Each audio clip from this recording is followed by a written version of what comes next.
ta'ala subhanahu wa ta'ala munazzahu anil jismiyya, Mwenyezi Mungu kauepuka umwili kabisa.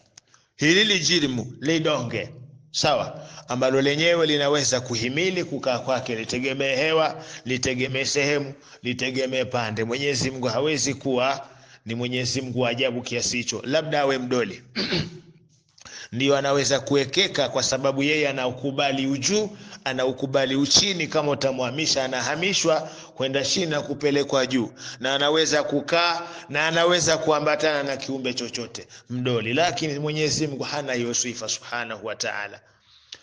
Munazzahu anil jismiyya wa tahayyuzi, Mwenyezi Mungu kaepukana na umwili na kuzungukwa.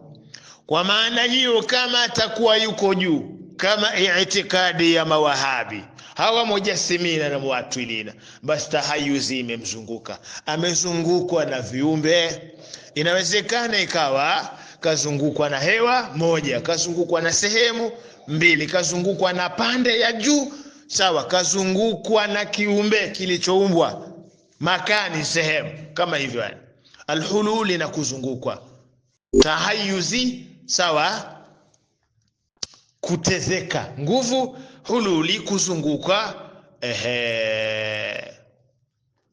sawa.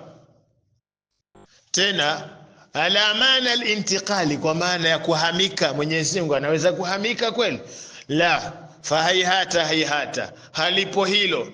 Mimaudhi'i, kutoka katika sehemu Mwenyezi Mungu a'la, Mwenyezi Mungu hahamishiki kutoka sehemu ya juu ila akhfasi, ila akhfadhi minhu, kwenda sehemu iliyo ya chini, kutoka sehemu ya juu kuja chini. Hakuna ilaihi minhu, kutoka kwake. Balil maana, sikiliza idharabi sawa, inakwambia isipokuwa maana. Ala ma dhakarahu ahlul haqi, ni ile ambayo wameizungumza watu wa kweli sawa.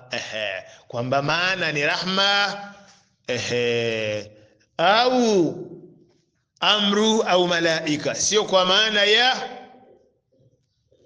mawahabi walio nayo katika ufahamu wao mbovu, suul fahmi sawa, wa kuelewa hasa maksudi ya malengo katika aya, mushkalatu kama hizi, ama ahadithi ambazo zote ni mushkalatu alwarida min alkitabi au sunnati nabawiyyi.